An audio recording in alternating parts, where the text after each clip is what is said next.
Saudara-saudara kaum muslimin rahimakumullah, manusia selalu berusaha untuk mencapai apa yang menjadi cita-citanya di dalam kehidupan ini.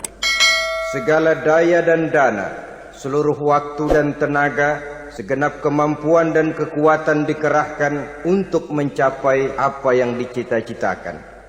Ada orang yang di dalam berusaha mencapai cita-citanya tetap berpegang teguh kepada kaidah dan norma-norma yang harus dipatuhinya, baik itu norma-norma kehidupan bermasyarakat, berbangsa dan bernegara, lebih-lebih lagi itu menyangkut norma-norma kehidupan beragama.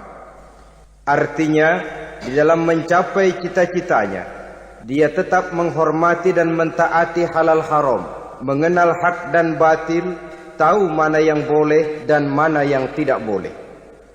Tetapi di lain pihak, tidak jarang, bahkan banyak sekali orang-orang yang di dalam usaha mencapai cita-citanya terjebak dalam prinsip menghalalkan segala macam cara untuk mencapai satu tujuan.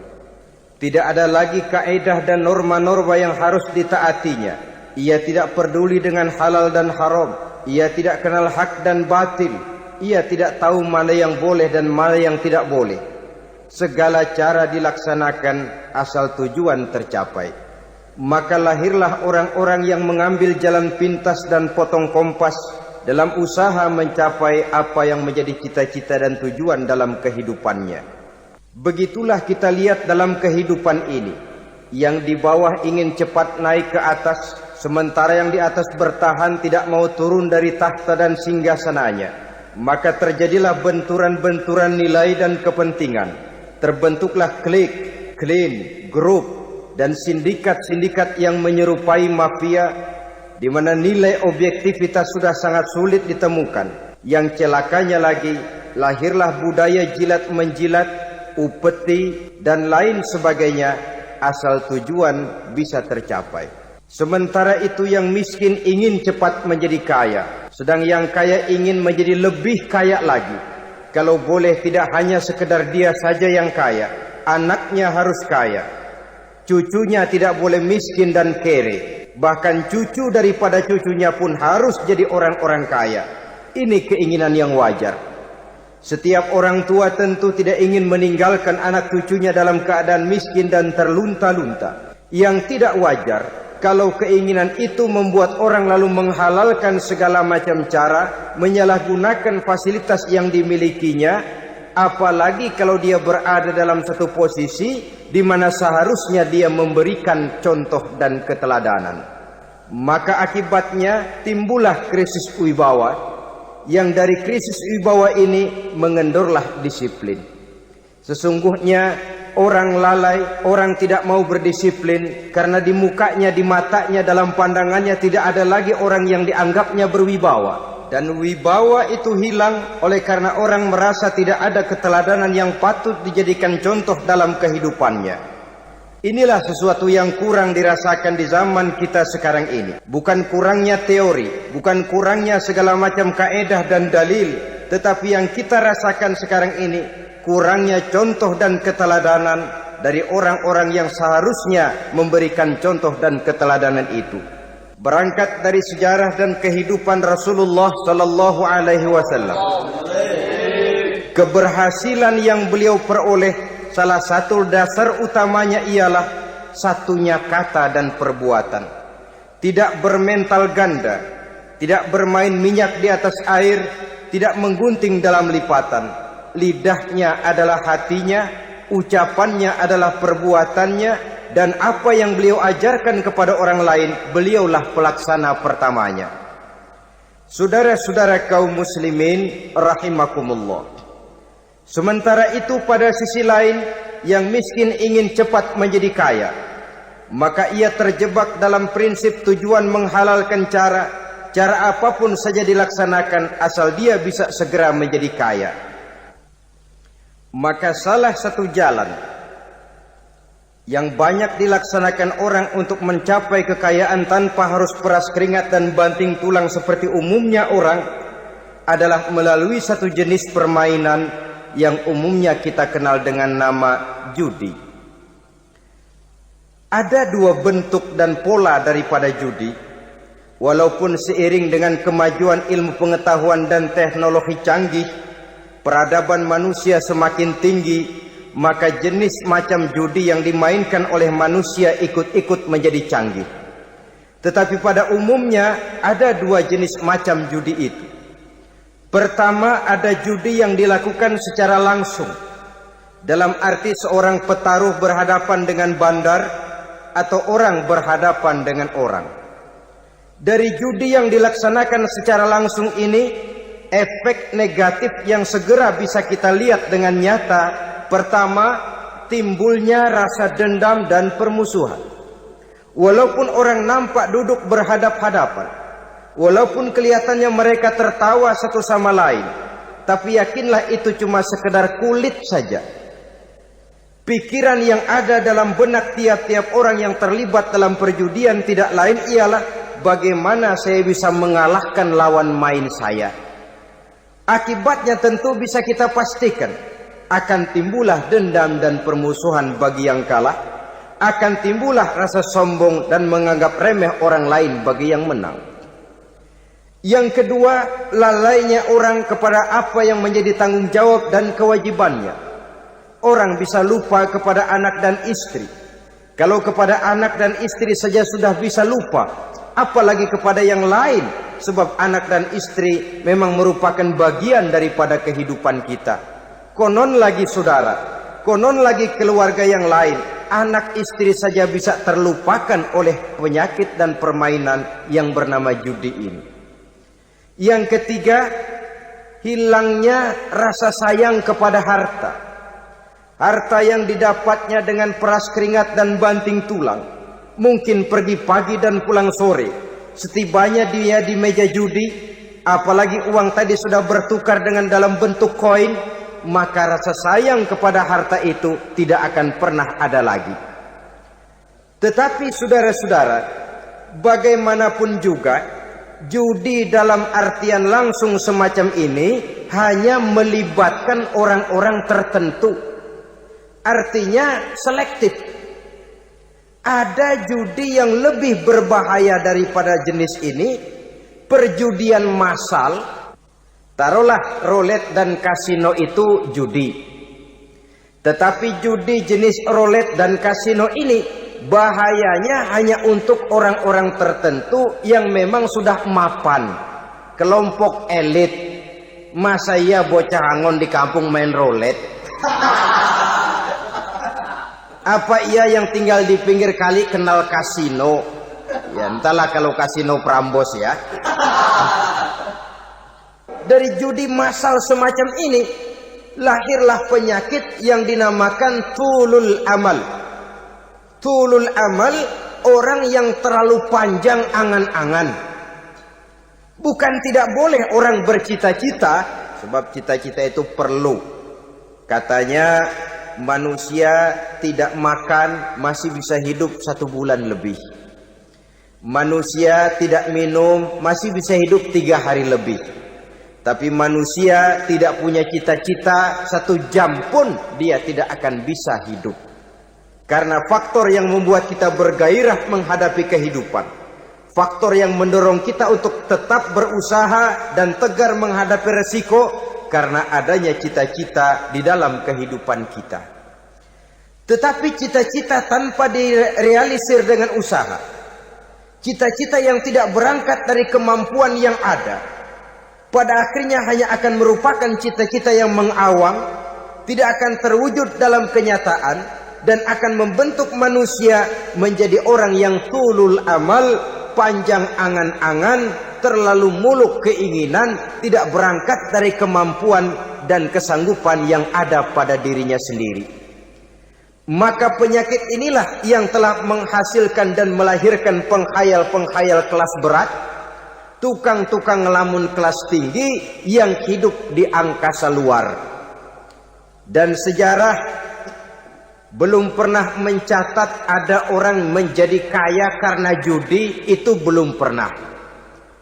Saudara lihat saja orang kaya yang namanya Adnan Khashoggi, orang kaya yang namanya Henry Ford, orang kaya yang namanya Aristotle Onassis, orang kaya yang namanya David Rockefeller, itu seluruhnya menjadi kaya bukan karena mereka terlibat dalam perjudian, tapi karena kerja keras, peras keringat, banting tulang.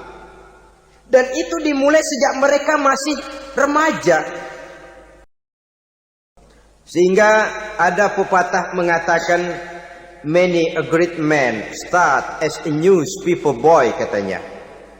Banyak orang besar yang mulai pekerjaannya dengan menjual koran. Artinya berangkat dari A. Banyak pengusaha mobil yang memulai pekerjaannya dari tukang cuci mobil, tapi lalu bertahap dan tegar menghadapi kenyataan, sehingga proses demi proses dia hadapi dengan tegar, dengan tabah, dengan sabar, dengan ulet, sampai kepada membuahkan hasil. Kita ingin pintas, kayaknya mau, usahanya tidak mau, senengnya mau, peras keringatnya tidak mau. Ini tentunya akan melahirkan kontradiksi di dalam kehidupan.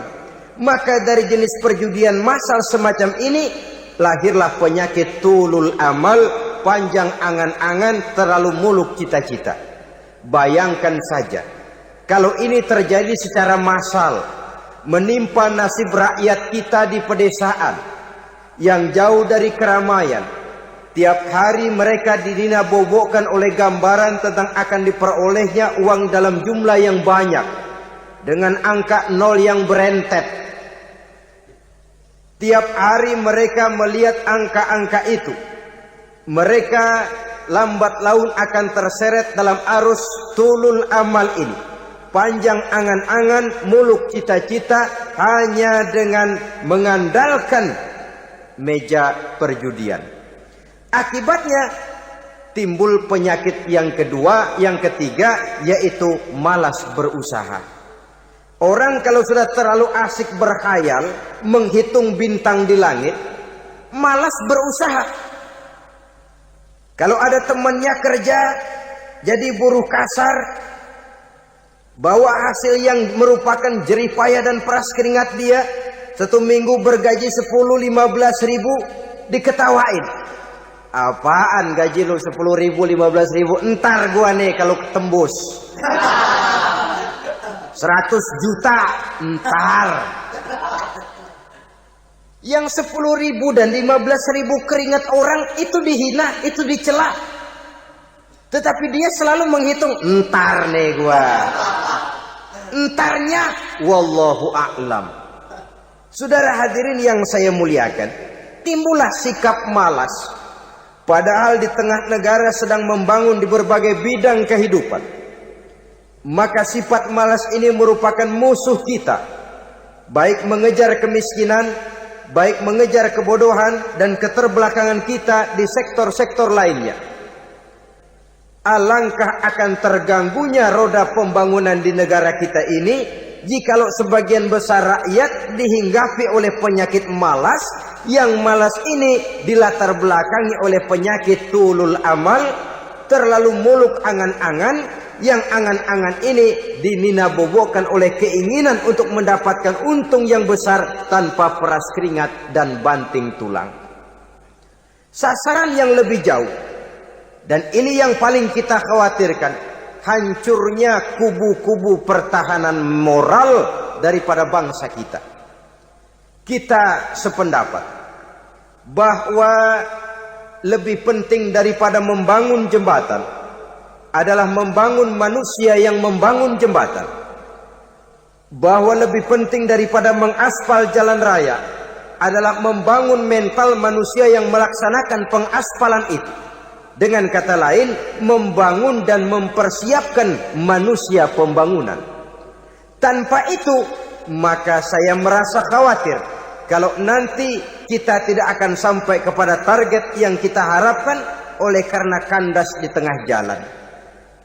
Saudara-saudara kaum muslimin rahimakumullah, Islam sebagai agama yang mengajarkan manusia untuk berusaha, dan mengeluarkan segala kemampuan untuk melaksanakan segala usahanya itu, sangat membenci sifat malas, sangat membenci sifat tulul amal atau panjang angan-angan.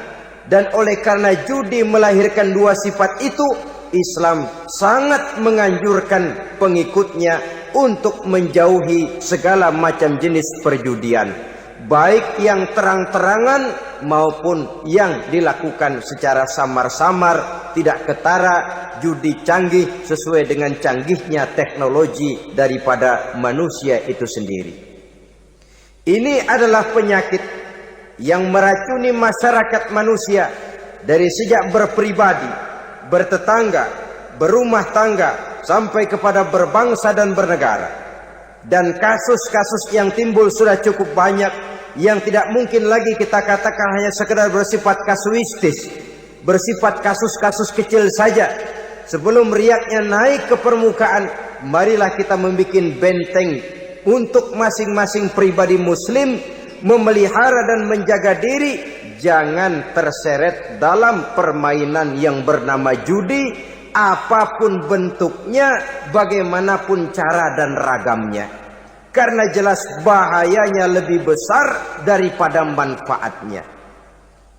Taruhlah kita barangkali kemarin-marin hanyut dalam arus perjudian, tetapi hendaknya kita bisa mengambil pelajaran bahwa seorang mukmin adalah seorang yang apabila dia melakukan kesalahan, dia segera sadar, dijadikannya pelajaran untuk tidak diulanginya lagi pada masa-masa yang akan datang.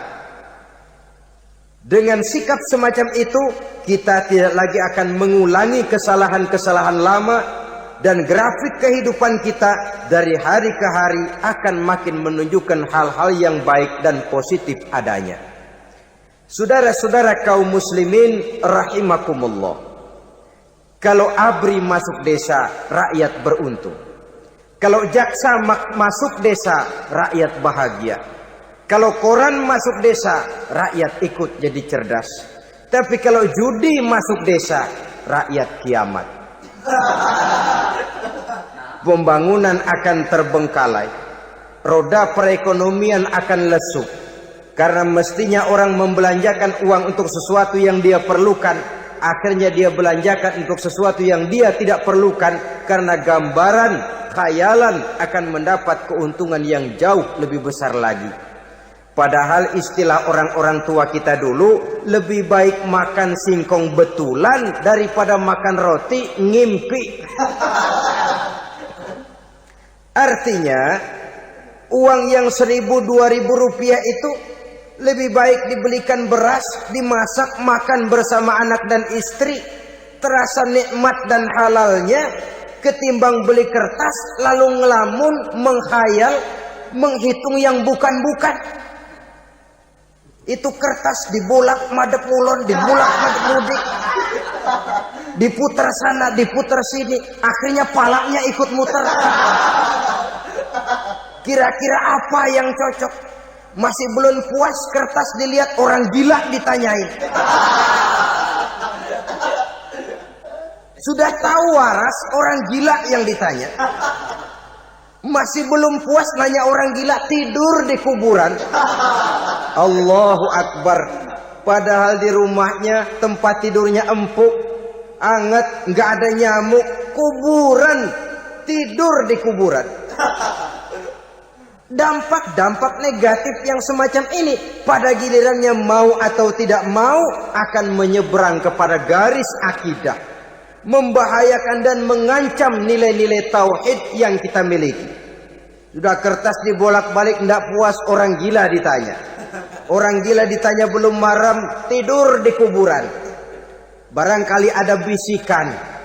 Saudara hadirin yang saya muliakan, memang walaupun wahyu sudah berhenti, tapi Allah masih memberikan ilham kepada hamba-hambanya yang dikehendakinya. Tetapi ilham itu bentuknya positif. Kalau saudara pagi-pagi berniat, tahu-tahu datang pikiran nanti malam mau ngaji, itu namanya ilham. Kalau saudara sedang merenung, tahu-tahu datang pikiran, saya mau sedekah, itu namanya ilham, bentuknya positif. Tapi kalau ngelamun, tahu-tahu datang pikiran, nomor sekian sekian sekian pasang, itu bukan ilham, itu belis.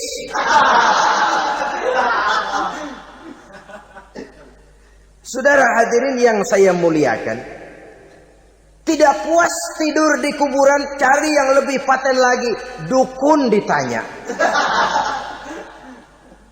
Nah, saya ingin menuduhkan persoalan. Apa tidak boleh orang ziarah kubur? Apa tidak boleh orang pergi ke dukun? Ini dalam kaitannya dengan judi, karena ini penyakit yang sudah merajalela, mewabah di kalangan masyarakat kita di lapisan yang bawah ini.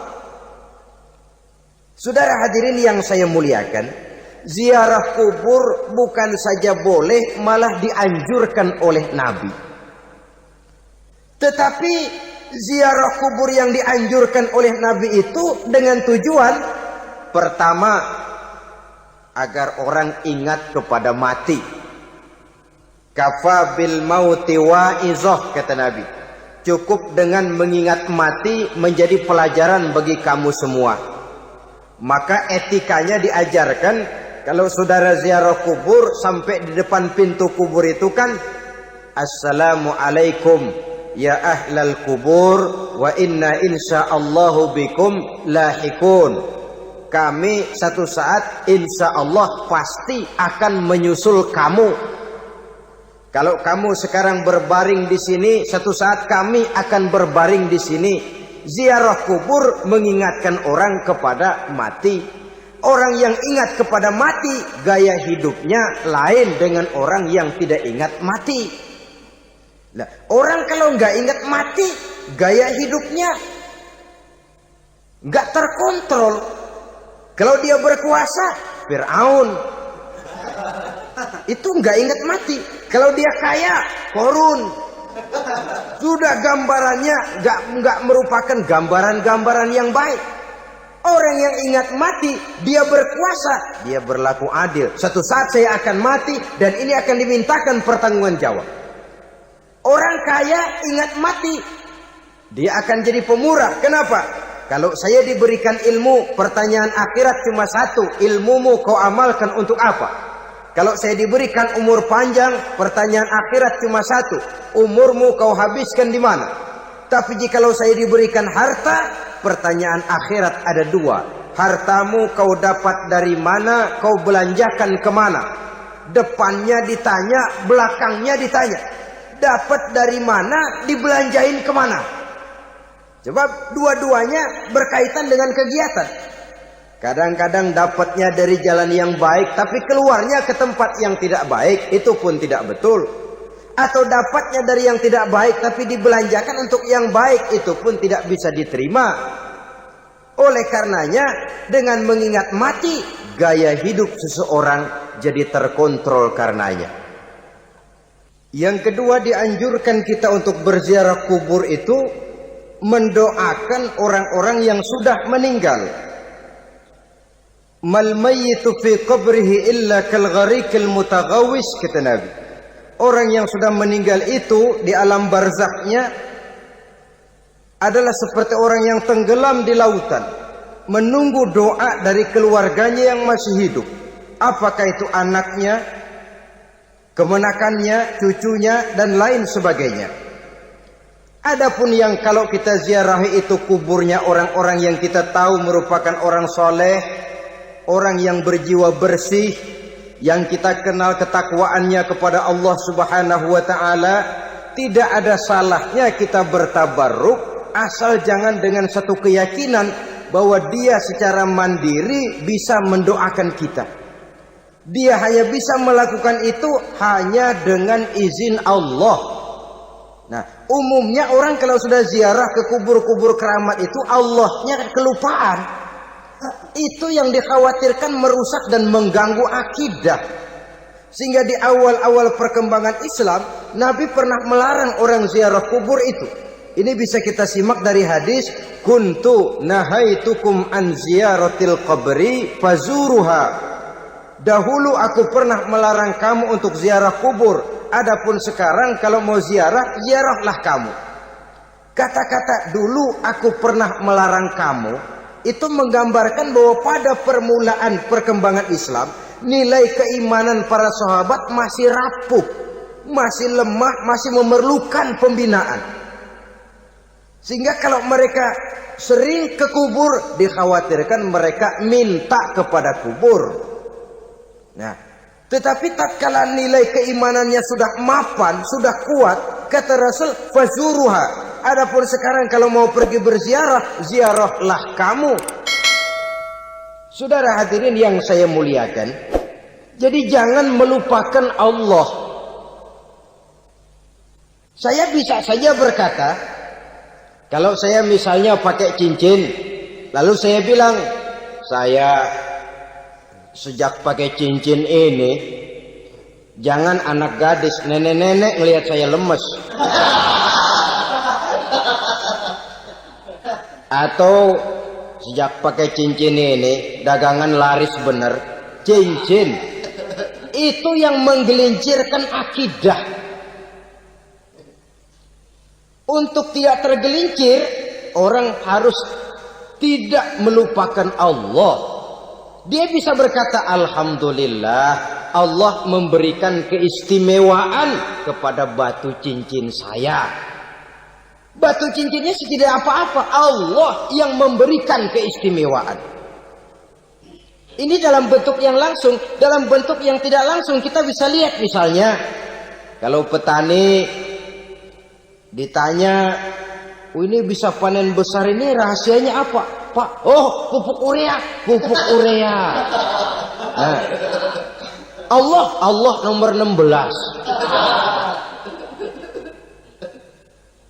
Seorang petani yang baik keimanannya, dia akan berkata, kami bisa panen besar karena izin Allah.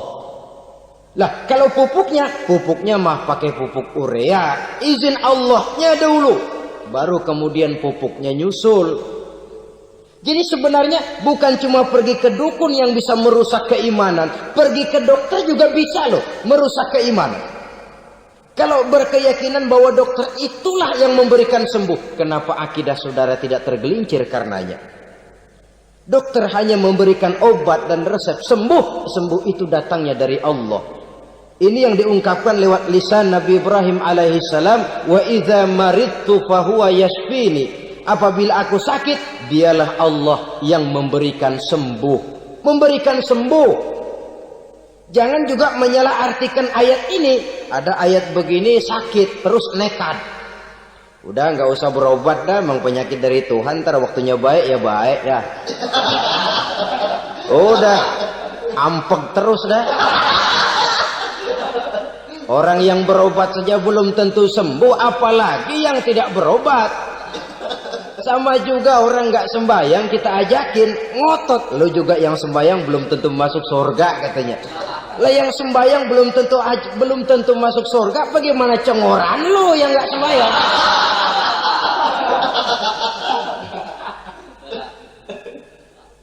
Saudara hadirin yang saya muliakan, kaum muslimin yang berbahagia. Jadi dengan demikian, maka jangan menghilangkan Allah. Kita, ajaran pokok dalam Islam adalah ajaran tentang tauhid. Tauhid ini menyangkut mengesahkan Allah, baik di dalam zatnya, baik di dalam sifatnya, baik di dalam perbuatannya, baik di dalam beribadah kepadanya. Tauhid dalam ibadah itu ada. Tauhid dalam zat artinya zat Allah itu tidak tersusun, tidak terdiri dari bagian-bagian yang bisa dipecah-pecah. Ya seperti kita ini kan ada kepala, ada kaki, ada tangan. Allah tidak tersusun zatnya dari bagian-bagian. Esa zatnya tidak bisa dibagi-bagi. Esa sifatnya artinya Allah itu sifatnya tidak pernah berubah. Sejak dahulu sampai sekarang Allah itu cinta kepada orang beriman yang melakukan kebaikan. Dan Allah benci kepada orang kufur yang melakukan kejahatan. Mustahil satu saat Allah berubah. Orang kufur yang berbuat kejahatan didemenin, orang mukmin yang berbuat kebaikan dikeselin. Misalnya tahun 2000 Tuhan giliran jengkel sama orang mukmin. Itu mustahil, dia esa di dalam sifatnya. Lain dengan sifat kita manusia. Sifat kita ini kan relatif. Ada saatnya kita senang, lain saat yang kita senang betul kita caci maki. Hari ini kita caci maki, besok kita puji. Lihat teman kaya, habis kita omongin. Boleh jadi dia kaya, kenapa? Dukunnya 36. Nah. Begitu kita habis caci maki begitu, dia datang ngasih duit sama kita. Cacian itu bisa berubah menjadi pujian. Lu ya emang bukan main dah. Sifat kita itu relatif, bisa terpengaruh oleh situasi dan kondisi.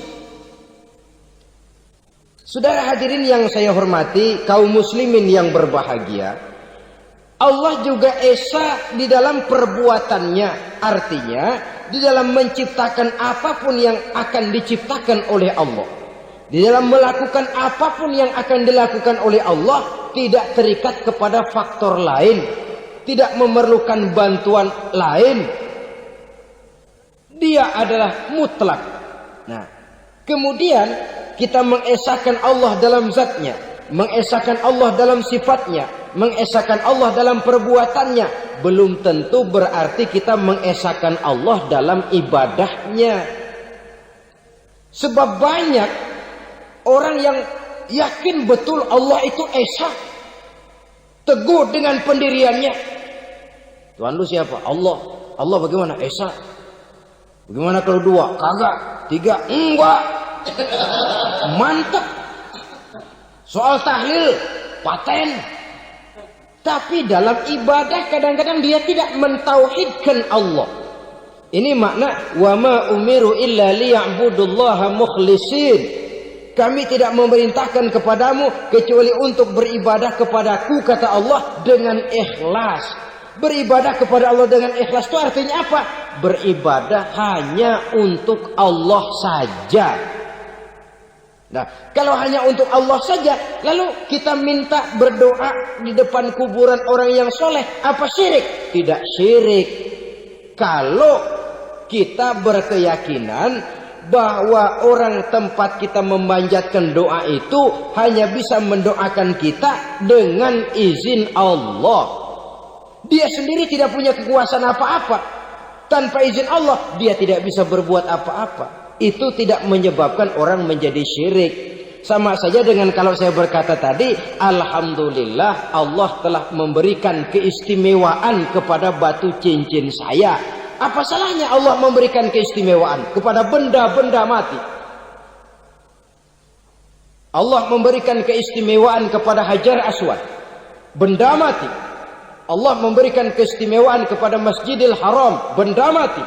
Allah memberikan keistimewaan kepada Ka'bah, benda mati. Orang tawaf keliling Ka'bah, sembahyang di Masjidil Haram, sujud menghadap kepada Ka'bah. Apakah jadi syirik? Tidak. Kita tidak menyembah Ka'bahnya, kita menyembah yang punya Ka'bah itu.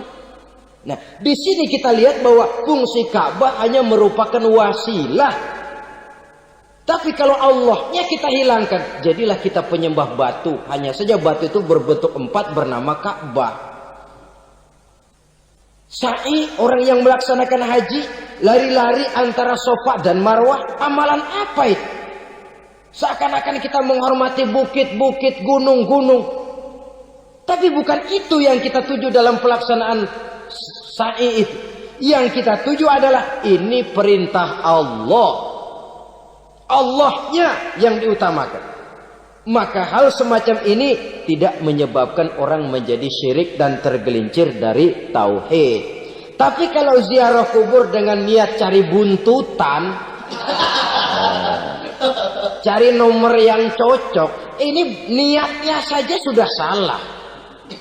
Nah, kalau berangkat dengan niat yang salah, sampai di sana saya yakin seyakin-yakinnya amalannya pasti salah. Lah kubur yang diziarahin bukan kubur orang soleh. Ya mana ada orang soleh ngasih kode buntut. Ada juga orang salah, bukan orang soleh itu. Kadang-kadang dia nggak tahu kuburan siapa, nongkrong aja di situ. Memang sulit saudara-saudara, mental ya, namanya mental. Kalau memang mental sudah mental judi, apa saja bisa dijudiin. Jadi orang nggak perlu sebenarnya pemerintah terlalu gini, nggak usah. Kembali saja kepada mental. Kalau mental memang sudah mental judi, apaan aja bisa dijudiin. Pulang tengah malam nabrak babi, babi yang keluar nih.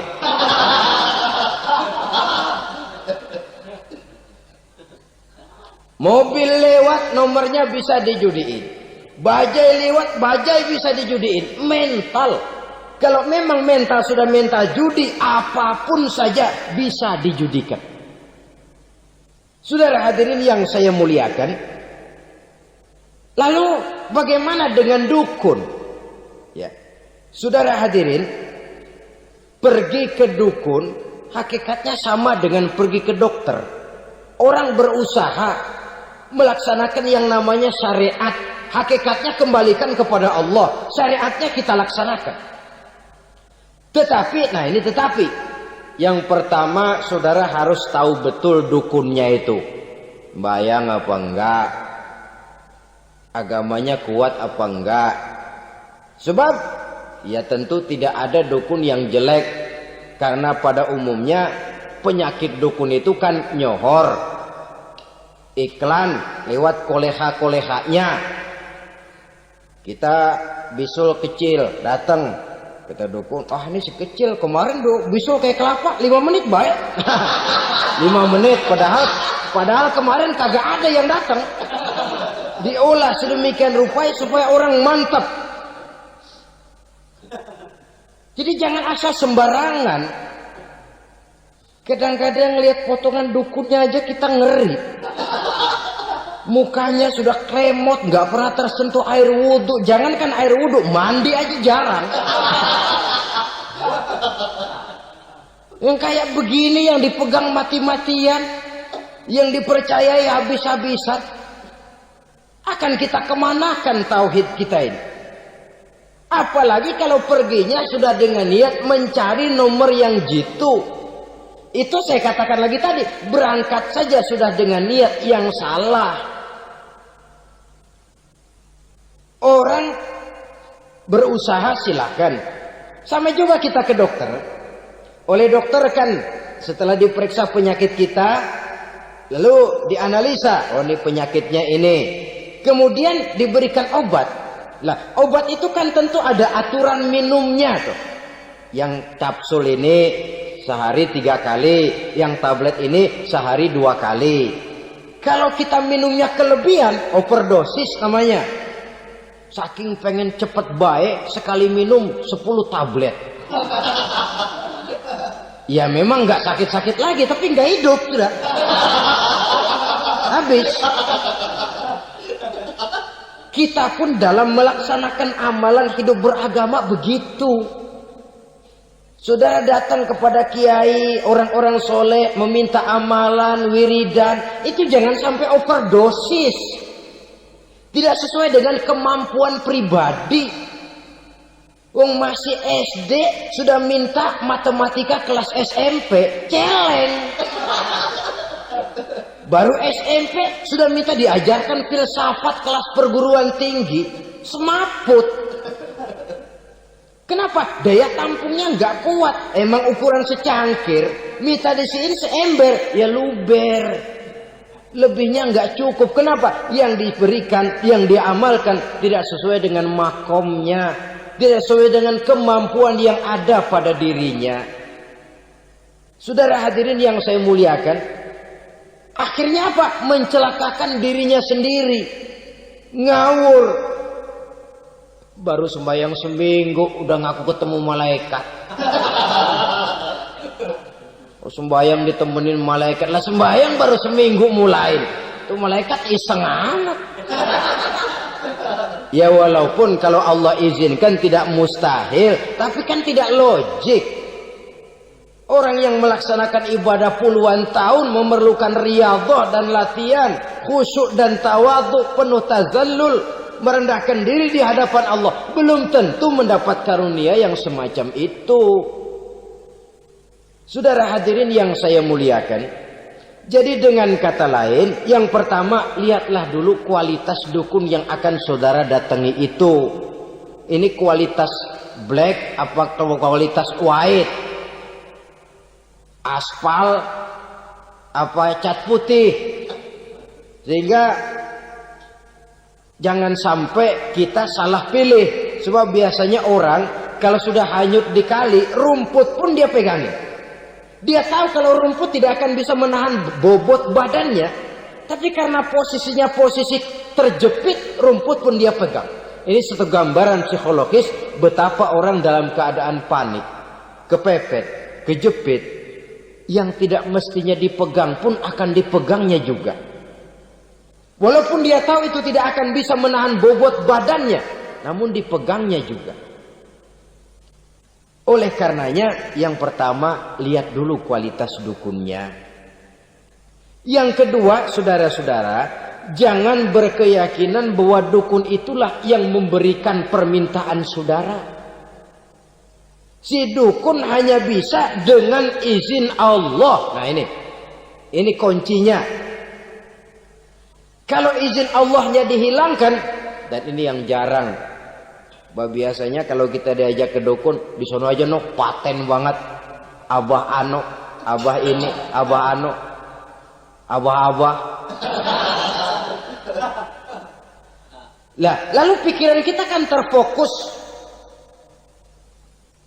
Dikala itulah kita mulai menyampingkan Allah. Di situ yang dikhawatirkan nilai tauhid kita jadi tergoyah karenanya.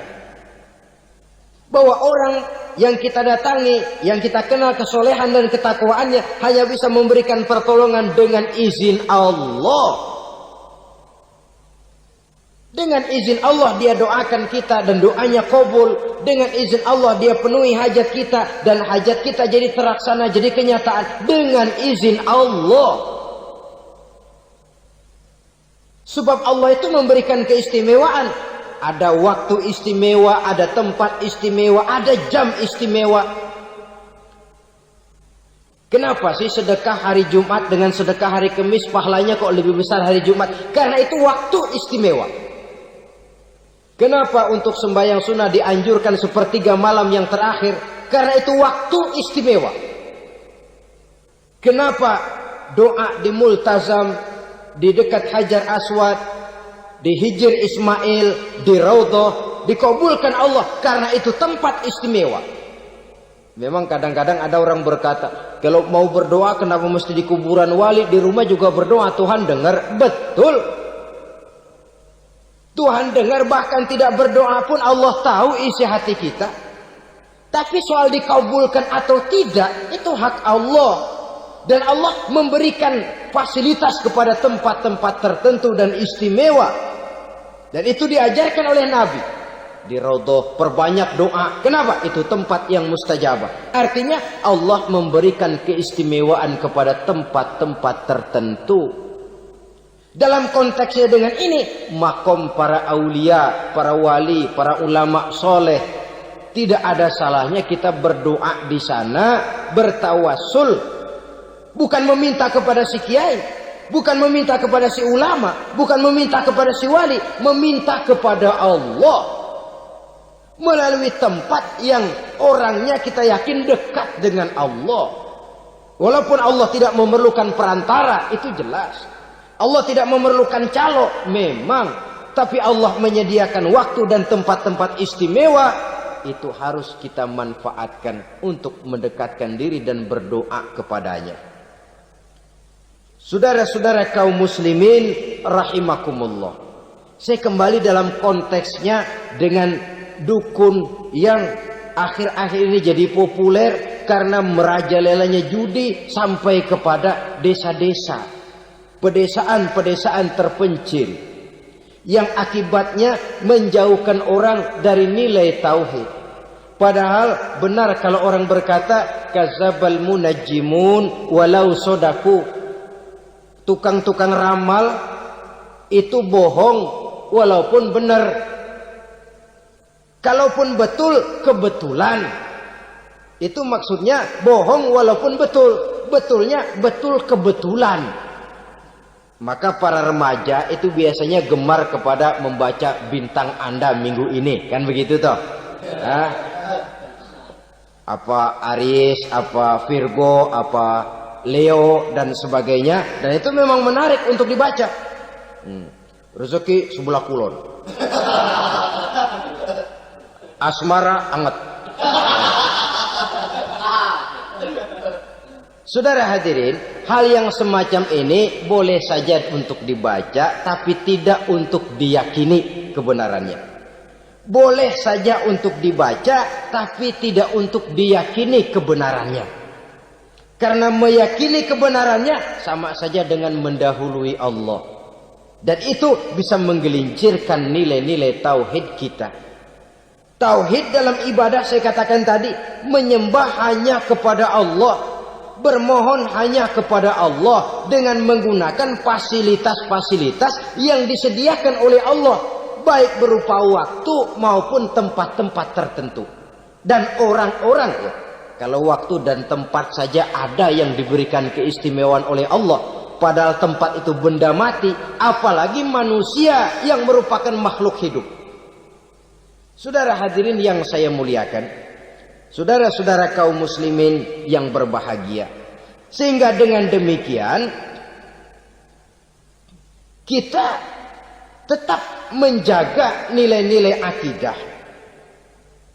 Dan dengan ini syariat kita laksanakan tanpa membuang hakikat.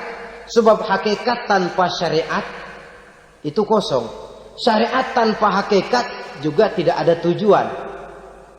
Yang penting hati bersih, nggak sembahyang nggak apa-apa. Mana bisa begitu, Mas? Kalau memang hati bersih nggak usah sembahyang nggak apa-apa. Nabi Muhammad dulu berhenti dong sembahyang. Sebab beliau orang yang hatinya paling bersih. Nah, orang yang hatinya paling bersih saja sembahyang yang nggak berhenti, masa kita lalu mau berhenti? Yang penting kan kita bisa dekat dengan Allah melalui perasaan. Banyak-banyak ingat. Apa itu sembahyang? Macam-macam. Itu hakikat saja tanpa syariat ia tidak bisa. Syariat saja tanpa hakikat juga gerak lahir yang tanpa roh namanya. Kita melakukan sholat tapi kita tidak tahu untuk apa kita sholat dan kenapa kita sholat dan siapa yang kita sembah di dalam kita sholat. Sehingga dengan demikian keduanya tidak bisa terpisahkan satu sama lain. Seperti halnya kulit dan isi. Barangkali pernah saya ingatkan, kulit penting, isi pun juga penting. Hakikat penting, syariat juga penting. Dan kita jangan salah mengartikan terjebak dalam ucapan-ucapan yang masih memerlukan penafsiran. Sehingga lalu kita cenderung mendiskreditkan dan menjelekkan para wali. Misalnya ada ucapannya Syekh Abdul Qadir Jailani yang berkata begini, barang siapa yang masuk ke rumahku lalu ia memakan makananku, maka ia akan masuk surga. Ini kalau ucapan ini dipahami secara apa adanya, ya jelas orang bisa tergelincir. Tapi kalau ditafsirkan secara betul, siapa yang masuk ke dalam rumahku? Di mana rumah Syekh Abdul Qadir? Di mana umumnya rumah para wali? Di masjid. Jadi siapa yang masuk ke dalam rumahku? Masjid. Lah kalau sudah di dalam masjid, makanannya apa? Getuk. Tentu saja tidak. Kalau sudah di masjid itu ya makanannya ya wirid, zikir, tahajud, baca Quran, paling kurang iktikaf. Jadi siapa yang masuk ke masjid lalu dia sujud, wirid, zikir, ya jelas saja surga. Jangan membaca ucapan ini dan terus rame-rame nyari bekas rumah Syekh Abdul Qadir. Rame-rame masuk ya rumah kecil. Saudara hadirin, kita terlalu terpaku kepada materi ucapan dan melupakan filsafat daripada ucapan itu sendiri. Dalam kondisi yang sedemikian, sangat boleh jadi orang lalu tergelincir karenanya.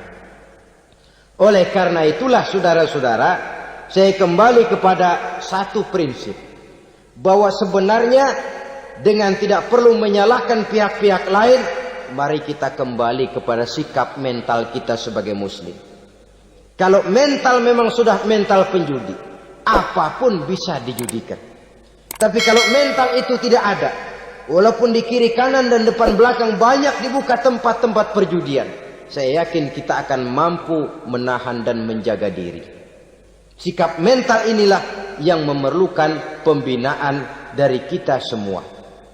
Sehingga dengan demikian kita akan menjadi pribadi-pribadi yang bisa bertahan dari segala gempuran-gempuran yang datang dari luar karena adanya prinsip ketahanan mental itu tadi. Sekali lagi saya ingatkan bahwa judi selamanya tidak akan pernah mendatangkan kebahagiaan. Judi tidak akan membuat orang menjadi kaya. Judi tidak akan membuat orang makin akrab berteman dan bersaudara. Yang jelas, judi melahirkan permusuhan dan dendam, membangkitkan rasa malas, memulukan angan-angan tanpa mau peras keringat dan banting tulang, melalaikan orang dari tanggung jawab dan kewajibannya, membuat ia lupa kepada anak, istri dan seluruh keluarganya, dan pada akhirnya dia akan terjebak dalam satu permainan yang makin menjauhkan dia dari proses kesadarannya sebagai manusia. Sebagai uraian penutup, marilah kita renungi firman Allah dalam Al-Baqarah ayat 208. A'udzu billahi minasyaitonir rajim. Ya ayyuhalladzina amanu dukhulu fis silmi kafah wa la tattabi'u khutuwatis syaitan innahu lakum aduwwum mubin. Hai orang-orang yang beriman, masuklah kamu ke dalam keselamatan. Masuklah kamu ke dalam Islam secara keseluruhan. Jangan kamu mengikuti jejak-jejak setan, karena setan adalah musuhmu yang nyata dan jelas. Judi termasuk jejak-jejak yang ditinggalkan oleh setan untuk diikuti oleh kita agar kita mendapatkan kesengsaraan baik di dunia, lebih-lebih di akhirat nanti. Semoga Allah selamatkan kita. Allah selamatkan seluruh bangsa kita dari penyakit-penyakit judi yang melahirkan efek-efek negatif dalam kehidupan.